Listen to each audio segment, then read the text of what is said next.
Ball fans, welcome to another episode of Yawd Ballas. Ball Chat Yawd Ballas live on Island Sports Network and YouTube. I'm Benton. Along with brethren, brother Junior, you back in our place again. Yeah, I have my beard grown out and I've been on sabbatical. Man been on sabbatical and another extension of the Yawd Ballas family. Come on, how are you doing? I'm good. Well, come on, coming like you're a stick. You still a suffer from Chelsea detail, eh? It is what it is. It is what it is. So, football lovers, as usual, we're going to review the week's major news in Jamaican football on this show on Yawd Ballas. This is where we discuss major topics relating to Jamaican football. We'll cover the RSPL, discuss the games that are coming down on RSPL. They're currently some games going on. We'll give the updates on those scores. We'll talk about schoolboy football, Clarendon College and JC reign supreme. Yo, what Woolman's there? They're them yard. And we'll discuss the Reggaeboyz at the top of the show. But, we don't waste our time, family. And as usual, you can link us on Island Sports Network Facebook page. You send on your questions or comments. And on Ball Chat YouTube page. So let's get to the meat of the matter. Junior, Tapper named his squad for the Karen Cup. Game 20 match scheduled for December 28th against Japan U22. It's a nice little squad. A nice little squad. Tapper is evaluating and looking for more talents. Your thoughts on the squad, Junior? I don't know why the number 10 not playing. I need to know why the number 10 is not playing. Let's address the elephant in the room. That's the only question I have on the squad. And who is the number 10 you're speaking of? Come on, friend. Come on, your thoughts on the squad, because we want to hear who's the number 10 that Junior is speaking of. Squad is a well-rounded squad. I like it. It's nice that Tapa has called in my favorite player, who is Kevin Lambert, in the squad. The number 10 that Junior is referring to is Kyle Butler, but I thought Butler had posted that he was taking a year off. So maybe that's what Tapa saw and didn't call him to the squad. Yeah, so it's so Junior, there you got your answer. I'm still not satisfied. The number 10 is taking a year off. So big up yourself, Mr. Butler, and go and do your thing out the road. But overall, Kevin Lambert is in the squad. It's a nice squad, and the ultimate objective of this game and other games coming down the pipe for this setup is to try to identify talent, as the coach said, identify talent and try to harness this talent for 2020 in the World Cup qualifying matches coming on. Your thoughts, Junior? I find it curious that you even have an under 22 squad. I'm used to under 23, that's number one. I know. Yeah. But I like the direction that they're going, because we always talk out on one side of our mouth saying that we want to see youth in the setup. Yeah. So if what Tupper is saying is true, then it would be a great thing. But again, Camon is laughing because again, if what he's saying is true, it's be great. Ricardo, I see your family watching us on Island Sports Network. Man, forward already with congratulations, JC. We'll get to schoolboy football real quick. And he also congratulations to Clarendon College. But the game is on December 28th. Currently talking about the squad that Tapper Whitmore named, and Tapper and Maron Garden will be the coach of this team. And so we'll look forward to see that match. The Karen Cup is a good tournament, a good measuring stick for the. I'm looking forward to see Lamar Walker. Come on, and what he does in the. But we've seen Lamar Walker already. We've seen Lamar Walker play some in the Nations League. So what more you want to see from Lamar Walker? It's what? My question. Before we talk about Lamar Walker, I want to talk about the coaching lineup. Yes. So if Tapa, who is the head coach of the national team, is taking the helm for the U22s, Jerome Waite is the assistant coach for the national team. So why was he jumped and hopped and skipped over and Meron is getting the job as assistant coach? Even talk about, first of all, say what anybody wants to say about Jerome Waite. Jerome Waite is a big coach. Him get results. But I realized the lack of his presence, even in the national team setup. Like when you're watching games, you're pacing on the pitch. Either he's on the bench. My husband said he's a note taker. So maybe this job. But for now with the U22s, you would think that he is working with top the senior squad. Then the assistant and the head coach would take the reins of the U22. So how Meron come into it over Jerome Waite? Come on, we'll send the questions to JFF. I'll send JFF, you heard the questions. I mean, I don't curious, but clearly there's something about Moran. But it's a valid question. It's a valid question, but clearly there's something that Moran has shown in other spaces that they deem worthy of his title to actually move him into this role of assistant. Because, I mean... Our top like Jerome. Let's call a spade a spade. Keep it moving. So with Lamar Walker now, we've seen Lamar Walker play. I mean, he's a good schoolboy prospect. You know, I think he's a good player, but I don't see the oomph or the spark or the thing that people are saying that Lamar Walker is the next big thing. You know, he reminds me of a Cardell Bembo. Messi just scored. So he reminds me of a Cardell Benbow. So, you know, yes, it's nice that we have this group of young players that are calling together. And let's see how they transition. You see why I'm football family. Someone is giving commentary and assessment on Jamaican football and is watching one eye on Messi versus Atletico Madrid. Which we will be discussing in about 30 minutes. In a next idiot side that. But to piggyback on what you're saying, come on, and I want to make the football fans, the football family know that the views expressed that, you know, Tapa is not a fan of Jerome or is not fan of certain people are those of Come On only. It doesn't represent us, right? It represents me too. I have the same question. Thank you, Judah. Yeah, I have the same question, but I'll leave that. All right, so we jump off the ship. But we look forward to the game. Hopefully we'll get some stream and some videos from the game. But yeah, like you said, come on, Lamar Walker Jr. is an opportunity to play more football. We'll see if in January, if he does move on to a bigger club. There were rumors that Vasco da Gama was interested in him.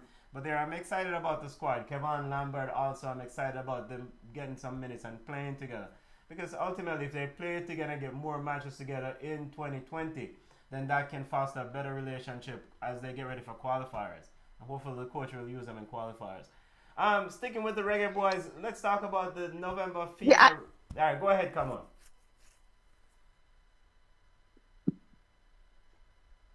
Go ahead, come on. No, I was also saying that I am excited to see Luca Levy be called to the national setup.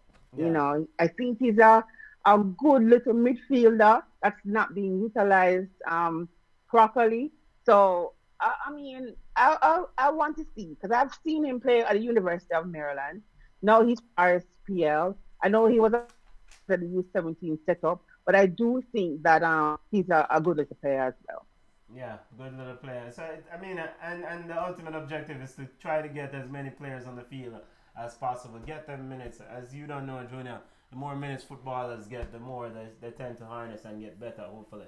Segueing from the game itself, that Karen Cup match, the U22 game, to the Reggaeboyz FIFA ranking in November fell 3 places because of those results against Guyana and Antigua Barbuda. I mean, we're still in the top 6, but ultimately, I mean, we're a little bit disappointed. That Ghana result really affected us. No, I am actually happy that it affected us, because at least it shows that the formula they have for the rankings actually makes sense. Because Guyana is a bug side. If you draw with a bug side, you're supposed to... No disrespect to the Guyanese, but it is what it is. Guyana. But you are a bug side. So if you draw against a bug side, you should be affected by the ranking. That's a good thing, because we know Jamaica can perform well against a better ranked team, right? Okay, so if the formula works this way negatively, so it should affect you adversely positively, right? Yes. So it's a good feeling for me, and it should be a good feeling for all fans of all national teams to know that these rankings actually make sense. Charlene Zen, I see your family. Big up Little School on the Hill in Chapeltown, Clarendon College. I must apologize, because a few episodes ago I said Clarendon College was a little school, but my apologies, family. Big up yourself, Clarendon College. as an dominate, and we'll soon get to schoolboy football discussion brief in a little bit. But come on, your thoughts on the November ranking, or does it really matter now? It's all about where you need to be in June 2020 for the Reggaeboyz, right before the World Cup qualifier. Of course it matters. I mean, every opportunity that we have to improve our ranking is good. We don't want to go the opposite way, and that's what is happening. I mean, people are saying, okay, on one hand, we complain that Tapa is not utilizing his entire bench, right? The entire 23 squad. And at some point, we want to see our favorite player or whatever. But was it a good time or an unbeaten run? We were already secured in the Gold Cup. We already move on to League A. We got promoted. Was it really a good time, or was it really smart for him to experiment? I don't know. I wanted to see some of those players play. We wanted to see the Peter Lee Vassar to realize that Peter Lee Vassar is not ready. I mean, like, he's walking on the pitch. He looks like he's not interested. I mean, like, he needs to up his game. Pete Lee Vassar is a very good player. He reminds me of a German you sometimes when he plays, but he's not interested. So when Tapa called him in and give him this opportunity now to go play against Guyana, we, the fans, actually see that he's not ready. So do we want Tapa to use these games to use as a weeding out tool? Probably not, because it affected us. No, I don't want him to experiment with the ranking. It makes no sense. Use something else to look at the other players then, but don't use it. Don't play ranking like that. All right, so Tapa, you hear it here. Don't play with the ranking. I mean, personally, I think if you can experiment, it's a delicate balance, Junior, that you have to find, because you want to gut some of these players in the competitive games, the important games, because sometimes those friendly matches are not deemed as important, so you want to give them a chance to play. So, I mean, and like I said, the ranking is important, but the ranking is most important June 2020. This is when the CONCACAF new format kicks in. So as long as we don't fall out of this top 6 in CONCACAF, I am good.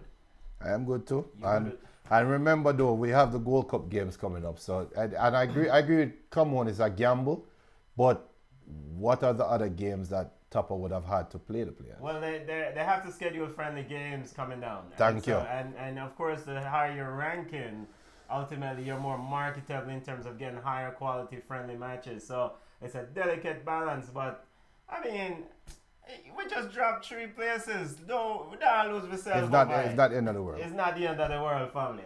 All right, come on. U20 CONCACAF drew the U20 schedule was released recently. Jamaica is in the next phase of the U20 tournament. The winner of the teams will qualify from the U20 tournament to the U20 World Cup in Indonesia in 2021.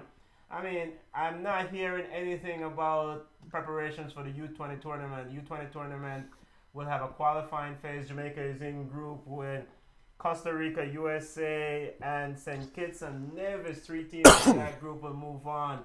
Jamaica should go on, but are you hearing anything about preparation for the U20 team? What is preparation? I mean, like in terms of our, seriously, in terms of our youth program, what is preparation? They don't have camps. You know what? One of the best things that can happen for us is most of these U22 players can play U20. Yes, some of them will play, yes. So, right. So that's one of the best things. So let's talk about that being used as preparation or being used as camp. But you and I know Jamaica's preparation is a week before the games or the tournament they call camp. I haven't heard anything. Who is the coach? You hear about the coach? The only way the Jerome with mission would make sense is if Jerome Waite is the head coach for the U20. Yeah, and I don't know who's going to coach the U20, but we'll stay tuned, football family, as we get more update on the U20 setup, as the tournament will be coming down fast. The qualifying round will start for the 17 through 33 seed in CONCACAF. This is a tricky format, Junior. It's the same format that they use in the U17 setup, and a lot of people are not a fan of this format. It's the same thing that they will use in the CONCACAF and the World Cup qualifying for Qatar. But overall, I mean, we'll release more information as we get hear of it. As more information we get, but at the end of the day, if you want to qualify, you just simply have to win your games. At the end of the day. But you need to prepare accordingly, right? Yeah, and Cameron is right about But isn't it bad though that we don't even have a coach? We don't even hear who the coach is. We don't even hear who the coach is for the U20. Yeah, it's a bit disappointing. But I mean, in the JFF, I think, I mean, them know what they're doing. They know what they're doing, so they have a coach in mind. All right, segueing from Jamaica. Any update on the Reggae Girls? Come on, any news about any matches coming down as the Reggae Girls get ready for the Olympic qualifiers? Tournament will start in January. I was waiting from management at the JFF to fill me in on potential friendly games.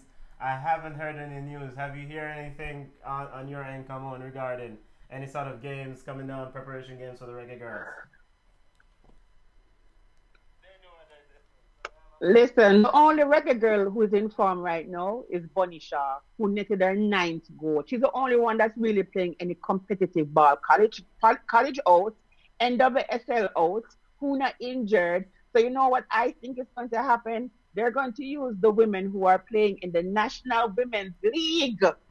Waterhouse I dropped from 9-0 from 13-0, so they're going to use those players. Because guess what? There are no camps. The last time I spoke to a Reggae girl player, there was no camp. She don't know if she's in. Remember, she went to World Cup. She's not sure if she's going to be in the camp. She's not sure if she's going to go into the tournament. So there's just no communication, none at all for the Women's World Cup. So we're going to sit here. Come December, we're going to talk about having a camp when the tournament starts in January. It's just ridiculous. It's foolishness. And the men's thing is still out there. It hasn't been resolved. Well, at least I'm consistent, Junior. Whatever. At least I'm consistent. Yo, Patty, why are we so shocked when a patty shop produce patty? When a patty shop start produce bun and cheese, then we say, wait, something wrong here, sir. But patty shop will be patty shop. And we continue to say that's a disservice. But patty shop can improve on their product. Yeah. Say we used to get regular beef patty, then they move it over to ackee and starfish patty, shrimp patty, kong patty, curry patty, something. But we're tired of the same foolishness. Can't eat the same patty all the time. Well, here what come on. Using the patty analogy. Tasty's beef patties was always Tasty's beef patties. The day when I try a ackee patty, my belly nearly drop out. So let's not chase waterfalls here. Okay? Yeah. All right. So, I mean, football fans, as we try to get some more updates on the Reggae Girls, we'll keep you up to date because the Olympic qualifying tournament starts in January. The games Jamaica will be playing in Mexico, Canada, and I think it's St. Kitts, the other team in that group, and they will be playing in Texas. Top 2 goes through the semi-final round. And the winner of the semi-final round will go on to the Olympic 2020 on Japan World Cup. Olympics, not World Cup. All right, segueing to schoolboy football because it's all about schoolboy football. I mean, Junior, the fans, them ready. Let's get to the meat of the matter with schoolboy. Clarendon College, JC, corporate era champions. I mean, JC is probably the best team all year in this thing, right? Clarendon College, best team in the West. They defeated Dintil 3-0. A beat and teach. Them teach Dintil. I mean, some people have said Dintil never supposed to die the final. But your thoughts on overall? I mean, it seems like Clarendon showed up for that game when they were missing in the Champions Cup. Big up CC because it looked like they're watching Ball Chat, and one of our hosts on Ball Chat disrespected them earlier in the playoff place. I did disrespect them. And I apologize. And JC, hey, from KC getting knocked out, would you ever think JC would have lost?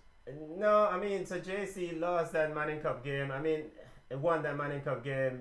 I was hoping that I actually picked Stat to win that game. Yeah, it was did. A bit feisty.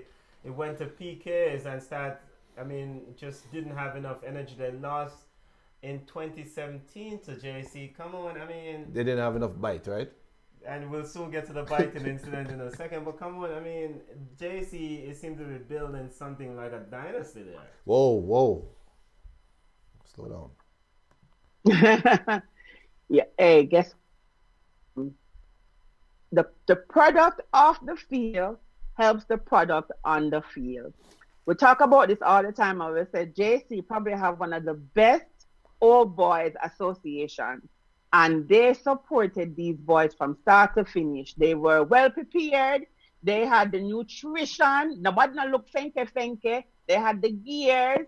They had everything going for them. They had the training facility. So they were prepared. Congrats to them. Yeah, and also we don't want to forget, we want big up St. Catherine for winning. We had the school of our honorable Mr. Big up the Prime Minister. St. Catherine won the Walker Cup, and BB Coke won the Ben Francis Knockout Cup. BB Coke first. Ben Francis out of nowhere. Out of nowhere. So, is there any BB Coke past students out there? Mm-hmm. Give us a yell. St. Catherine, we know they have some past students out there and them looking nice, but them win a trophy. But overall, St. Catherine had quite an impressive year to win that Walker Cup. Yeah. Beating Excelsior. The game wasn't even... I like the parity too. The one thing I like is the parity. There's no one school dominating our competitions. I kind of like that. You kind of like that. So, Clarendon College now face JC. What do you mean by what? Yeah, go ahead. Better, what do you mean by it wasn't even? What do you mean by it wasn't even close? The Excelsior and the Catherine game. Win for the PK. Yeah. So I thought. Are you talking the quality? The quality. Yeah, the quality of the game. Okay. Yeah, but it's schoolboy football, so maybe I'm expecting a little bit too much. Yeah, George's fooled you for the last couple of years. A little bit.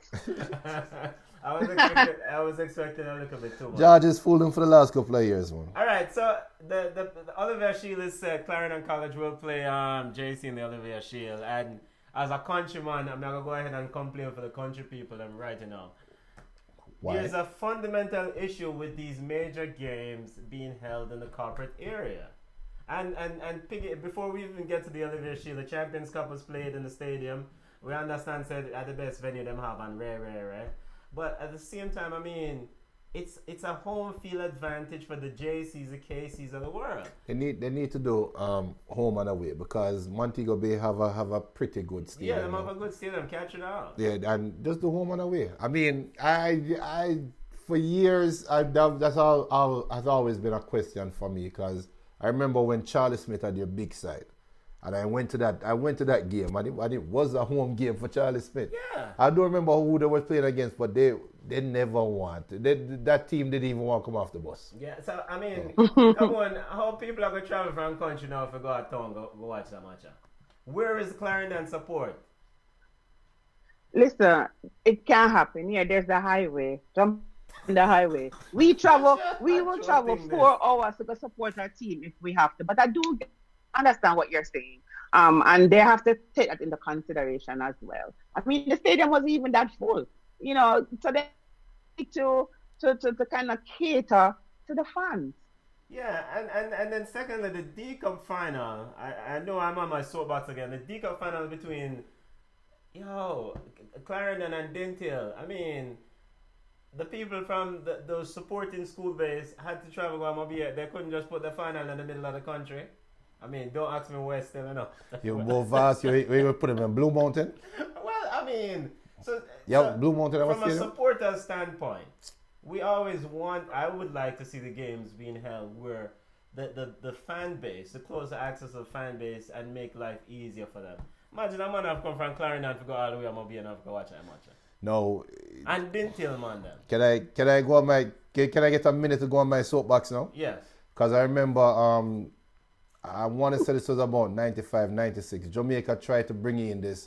Some businessman brought in this this tournament where you had the Cornwall, Middlesex, and Surrey. Yeah. They had one team or two teams representing each region and play games. Now, if that tournament had taken off, that would have forced them to build some stadiums should have been built in each county, and that would mitigate this neutral ground issue.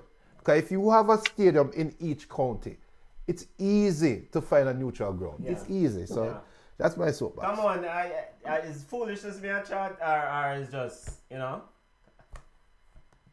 No, yeah, make a sense.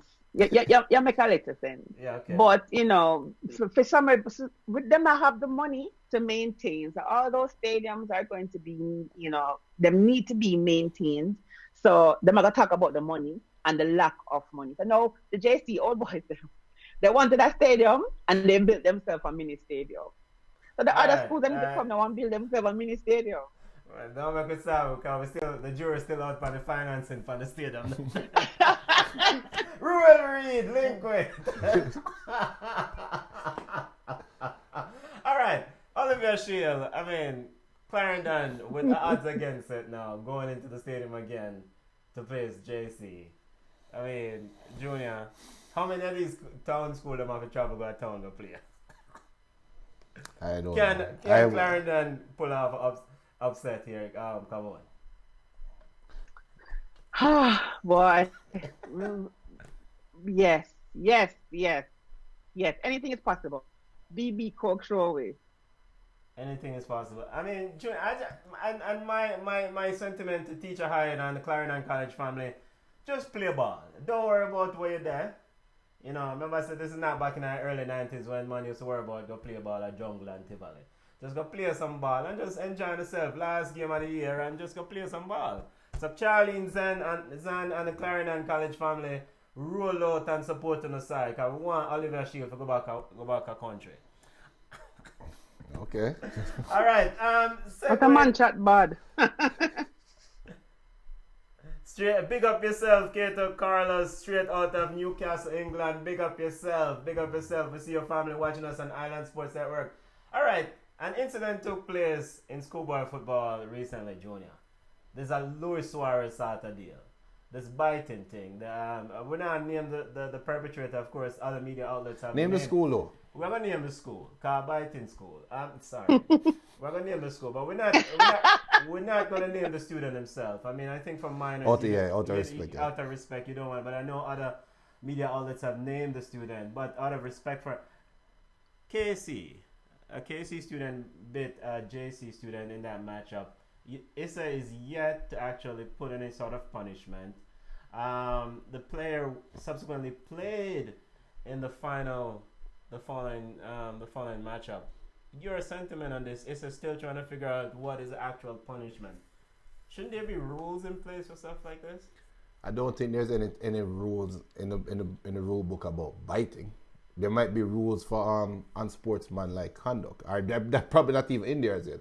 Or should this be interpreted as unsportsmanlike conduct? My official stance on this is a slippery slope because we know where this biting incident stems from, right? Okay. And we know this is Luis Suarez type influence. Okay. And we know that players, especially at this young age, do what they see on TV. Yeah. It's the same thing with diving. It's the same thing with faking injuries. And we see it even in RSPL. Mm-hmm. So I think Issa is treading water right now, treading very lightly because they don't want to step on a slippery slope. And furthermore, Casey never got you. So I think it's a slippery slope. Now, common sense would tell us that they should have banned the player for 1 game, 2 game, whatever. But it's a slippery slope. And I think that's what I'm running from. Yeah, but all right, so come on. And we don't know a slippery slope thing. I mean, in Baitaman, he should not have played in the next final. Because he did play in the final. Was it the Champions Cup final? Come on. I mean, you're the referee. Talk to it. I mean, how is it that you can bite your opponent and then play the next match? Like it's no big deal. Listen, it should have been a red card and a penalty to the JC player. Penalty? Simple. Yeah, one thing. Yes, in the box. Penalty? Come on. You know that's an indirect free kick. Come on, man. I give a penalty. I give a straight penalty. What do you mean indirect free kick? What is the foul? What is the foul? Exactly. That's my question. What is the foul? What is the foul, Junior? What is the foul? What is the foul? That's the question. All right, so somebody answer the full question. Invite him on. So no, come on. So all right, so big up what yourself. Is it? Sorry, is come it on. Big up yourself. Go on, come on. Is it unsporting behavior? Is it UB? Yeah. What is it? It is unsportsmanlike behavior. Hold on. So let me ask you this question. What if the JC player bit the KC player in the JC box while the ball is on the other side of the field? Is still a penalty? Go again. I'm sorry. What's that? What if the JC player bit the KC player in the JC box while the ball was in the JC attacking half? That means that the ball was nowhere near this 18-yard box. Would it still be a penalty for KC?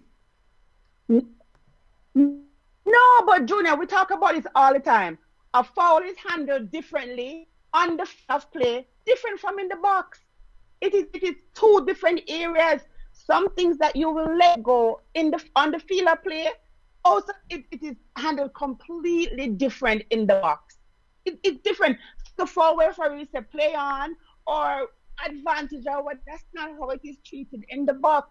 So you would give him a direct free kick or an indirect free kick? That's an indirect free kick all day. That's very similar to a player making a back pass to the keeper in the box. And the keeper hold the ball. He's fouling the ball in the box, but it's an indirect free kick. It's not a penalty. That is a major foul and major misconduct. It's completely, it's just ridiculous. It was all right then. So no, this is curious. So you agree with both players getting a yellow? Both players getting a yellow, yes. That's assuming that the referee saw what happened prior to the biting. What do you mean prior to the biting? Nothing happened prior to the biting. They were tussling. So the referee gave them yellows after the bite and the slap. Yeah, so that's fine. That's not fine for me. That's ridiculous. You can't listen. You have to stamp these things. You can't just bite somebody in the penalty area and get a yellow card and say play on, and then you're not penalized really then he was allowed. He wasn't penalized. We're talking about getting a soft yellow, and he was available for the next game. Tell me how he was penalized. And you know what would be really insulting is if Issa don't give him a 3-game ban. You know why Issa probably can't do anything? Because he got a yellow. If he had gotten a red, it would have been 3 games or more ban. He has to be banned. He can't. I would say the player who lashed out, who retaliated, of course he should have gotten a yellow. But the biter should have been penalized and penalized harshly. You can't just go around biting people. Yeah, man. I mean, and football fans to kind of surmise what actually transpired in that game is a game between JC and KC to get to the Champions Cup or the Manning Cup final, and the KC player bit the JC player on the shoulder. Both players received yellow cards. The KC player subsequently played in the Champions Cup final. Manahala going like star baller, but I mean, we don't want to beat the youth, but ultimately he has to be held accountable. You can't. I think so. All right, hold on a second. Let me ask the next question because I'm really curious, Junior. Yeah. So a player who spits on another player gets a red card, and that's fine. But biting a yellow is good? No. My issue with what you're saying is the penalty. That's my issue with what you're saying. I don't think it should have been a penalty. Okay, but you agreed with the yellows. No, I don't. As well. All right. Taking ourselves away from this conversation and looking at it objectively, we have no idea what the referee saw, and we have the God's eye, pardon the pun, but we have the camera, we have the replay. The referees are seeing. These are the same referees that we are seeing calling goals are calling non-goals from ball that obvious across the line. These are the same referees that are missing offside calls. And you're going to tell me that a player sneak up behind another player, have his back turned to the linesman, because his back was turned to the linesman, and he put his head on the guy's shoulder, and the guy flash him hand. Remember, that's what the referee see, you know. The guy flash him hand and two of them drop to the ground. One guy saying the guy bite me, and the other guy saying the guy elbow me. We have no idea what the referee saw. No, All right then. So while you were talking, I was looking at the FA laws of the game because you know when I go to referee school, I sleep sometimes, but not all the time. right. A direct free kick is awarded if a player bites or spits at someone. Where was the incident? But Where was then, the incident? but then didn't you the say box, in the but box. didn't you say a foul in a box is treated different than a foul in a regular box, play? in a box, in the Yeah, box. yeah, but what's a direct kick in the box? Yeah, it was in the box. It was in the box. Yeah, well, I guess. Yeah, but it was a direct kick in the box. Yeah, it was in the box. It's just listen. I understand he's a young man and he brought the game in disrepute. The young man had to lash out, and I don't blame him. But lashing out, you still get a yellow. Yeah, yeah. Right. Yeah. I guess you're not supposed to be human really and keep your cool. But you cannot bite a player anywhere on the field. Anywhere on the field, it's a direct free kick. Why was it treated differently in the box with this player? Yeah. And on top of that, too, he has to be penalized. Say, for example, the referee didn't see it at the time, the assistant didn't see it at the time. Now that you've seen video review, what are you going to do? He should never have seen the other game. So now, guess what's going to happen? All the people are going to bite somebody to take them off the game because it's only a yellow. That and I agree remember, some teams say to a player, say, you're a defender, I expect you to get a certain amount of yellow. You can accumulate it as long as you don't miss a match. So I am saying, and I get it, he's young and maybe it was spur of the moment, and I know coach didn't tell him to go out there and bite a player, but he should have been penalized. And it's not too late. It's a need to do something. I agree. Yeah, I agree. Yeah, I agree. I mean, the ultimate thing, as Junior said, maybe the referee didn't see it and the Lions officials didn't see it, but personnel didn't see it. But come on, I agree with you 100%. Me too. There is no way I'm supposed to play the next game. I mean, he needs to get suspended, and we will see what will happen because Issa, the last time I checked some information on this, Issa said that they were having a meeting, and this was after the incident occurred 24 or 48 hours later, and that meeting apparently never happened yet, or no decision made. I think it's unprecedented, and this is the first time technology coming in. So big up yourself, Kato Carlos, original Chelsea Don, checking us on Island Sports Network. We see you, family. We have our regular ball chat show. We'll discuss everything relating to Chelsea and global football starting up here in about 5 minutes. So stay tuned. Thank you, family. Dalton, I see your family. I want Dalton now support JC or any other school there. All right, Red Stripe Premier League time now because it's time for we head home. Yeah. Sims, come on, Coach Sims, our junior. No, coach. you talk about your coach. Don't ask me about your coach. Stop with Junior. My coach, football family, Malines. The team we started hot, and our coach decided to resign over the airways of Class FM. Big up yourself, Class FM. I mean, it was a bit weird. I mean, why would this? Why now? So Calvert Fitzgerald is now the man in charge. There's words out there that the chairman was not happy, and a decision had to be made. Brother, the man started hatting up. And the man just resigned on live radio, so go on. I'm going to make the most unpopular comment ever on Ball Chat, ever. This is history being made right now, and I'm not playing radio. Jamaicans are too follow fashion. We're too follow fashion. Why? Just because Pochettino get fired, just because you have the coaching carousel happening with Bayern Munich, it does not mean that RSPL need to follow suit. I'm sorry. I've seen this happen too many times, especially in sports. World football, something in politics, something happen. We just seem to like to just mimic it. There is no reason why Mullines coach should resign. You started out so hot. Mullines has no chance of winning the Premier League. Them start hot. And you go, come on, man. And let's call it what it is. It's not a resignation. He was fired. The man say I resign on the radio. Man, stop it, man. I can only use the man words. All right, so come on. I mean, Malines, it came out of nowhere. Yes, they've been having a rough go at it, but I mean, Malines is still in the top 4 of the RSPL based on the exceptional start. Top 5. Or top 5 based on where they lost might today be top already. 6. They lost today already. Gee, come on, talk to me because I cannot set on my blood pressure about this Malines and Coach Sims because I don't understand what transpired here. So hold on. So they lost the Humble Lions today 1-0. So what is the problem? What's going to be the issue? If they lose the next game, what's going to happen? Listen, to me, Sims was not a failure. The man who's replacing Sims now isn't really top notch either. So let's not even pretend like he's this godsend. I mean, and I say all the time, we recycle the same coaches. Fresh ideas is like, we don't even know what is fresh ideas. We don't know how to work with that. Sims just had a bad run, a bad spell. I heard it was because of indiscipline. People were cursing, not listening to the coach, doing their own thing. Then you have to start to implement certain restrictions. If your players are disrespecting you or whatever, your squad is supposed to be deep enough for you to replace those. No players are supposed to run a club, rush, whatever. You can't overrun a manager. You need to put your foot down. For me, like, I would not quit. I have a nice little start, bump it in the middle. You don't see Tivoli coach leave and in bottom of the table. All right, don't bring up Tivoli junglist. No, don't bring up Tivoli. Sims should not have left. Leave Coach Williams alone at Tivoli because they beat junglist were there on Monday Night Football or last weekend. But Junior, but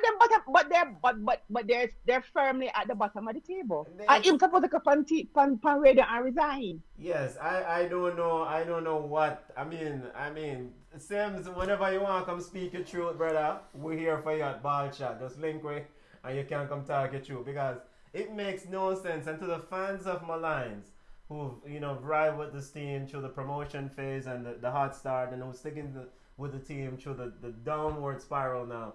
Calvert Fitzgerald, your turn now. I can swear you can do. Team lost today 1-0, but the early days. I mean, the man can implement strategies yet. So I'm going to ask you again, officially on air. Do you still have the jersey? I am waiting. I'm waiting to the jersey. waiting for the Malines. Oh my God, you're so fickle. Yeah, man. No, because that don't make no sense. That does not make. I don't understand how the coach just resigns upon here. That doesn't make any sense. All right, as we head home in our football. No, he says he was in this. He said he was being disrespected by the chairman, and then he thought that it was just too much. Sometimes you have to walk away from a situation. Yeah, sometimes you have to walk away from it. All right, in other RSPL news or other Premier League Jamaica, Waterhouse Junior get clearance to host Friday Night Football. It's a good move, ultimately, right? Because it's more promotional for the product. But why Waterhouse alone now host Friday Night Football? I have to publicly big up Island Sports Network, and we broadcast our shows on the network. We are not in any way, shape, or form paid or pushed by them to say this. So but we have no bias. Yeah. If we see them as do eruption, we call it out. Yeah, we call it. But I think that the RSPL is finally moving into a modern age where now they can now force teams to say, here's the benefit based on the infrastructure. Your games are being streamed worldwide, blah, blah, blah, blah, blah. Okay. Get yourself in order. Get all the ducks in a row. Get certified. And this will ultimately help football in the country. So I like it. That's why I big up Island Sports for that. And Premier League President Mike Henry said, come on, I guess we have to watch and see. It's a good start, but hopefully, teams who don't have the infrastructure are not negatively affected by this. Your thoughts on Waterhouse to get Friday night games and we can? Mount Pleasant can't get Friday night games. Come on. Waterhouse have the infrastructure. Leave them alone. But I want to say this. Forget Waterhouse on the Friday night, whatever. Allow me a minute on my soapbox. Yeah. If they want to grow the game, I have been watching the stream or whatever, and you can't watch it with your 10-year-old or 11-year-old or your 12-year-old who interested in a football. If you want to get your kids interested in Jamaican football, you can't have them watch RSPL. You can't have them go to the games either. They have to fix it. Like watching it on the live stream and you hear this big old bad word, all right, and maybe the only way to fix it is if the video man, the cameraman, find one little corner where he is away from the fans. But you can't be in the middle of all the fans that you're all bad with them. That's the first thing. Second, because Christian want to watch RSPL Premier League too. Second thing, if you want to carry your kids to the game, they have to have a fun section for children where the kids them go away from the smoking, the drinking, the bad word cussing, and just the adults. So they have to have different things. Until Mike Henry say he needs to look into these things to grow the game. Waterhouse getting Friday night game, you know, say Waterhouse I've done envelope club. So let's go on. Yeah. Stay wider than thing. But ultimately, that's definitely one of, as we wrap up, head home on our show. But that's one of the concerns that has been mentioned in other quarters. Some journalists have also mentioned it, is that we want to make the Red Stripe or the Jamaican Premier League a receptive environment, not just for people with foul mouth or people who can listen to the beautiful, colorful language. You know, the bad word thing just sometimes at the games is too bad. And if you streaming the games, family, mute out some of the bad word or move away from the herbalist now. Yeah, dear broad time. Come on, because tell us what's going on. I mean, come on, Lawrence, look like you might struggle to get some money with New York Red Bulls. What's going on? Talk to it. And he shouldn't be. I mean, Kemar Lawrence is the best left back in MLS right now, hands-on period. And not because he's a Jamaican. It's true. So when you have Kemar, all right, Kemar signed a contract. Let's put that out there. And he's bound to his contract or whatever. But if Red Bulls really value Kemar Lawrence, they would go back to the table and renegotiate. They do it for everybody. They do it for a whole bunch of players. You can't have Kemar Lawrence making $382,000. I have another player who is not as good as his toenail making $800,000. I wouldn't want to go to work either. Me and you are supposed to do the same job and I am doing it better. And you are getting paid almost 3 times what I am getting. And not only that, I think Kemar was upset because he asked to renegotiate his contract and they blatantly said no. If you watch Kemar Lawrence play, that man give 100% every day on the field. And if you follow Twitter, people want to give even their firstborn to Kemar come at them club. Even Atlanta United, I don't know that too.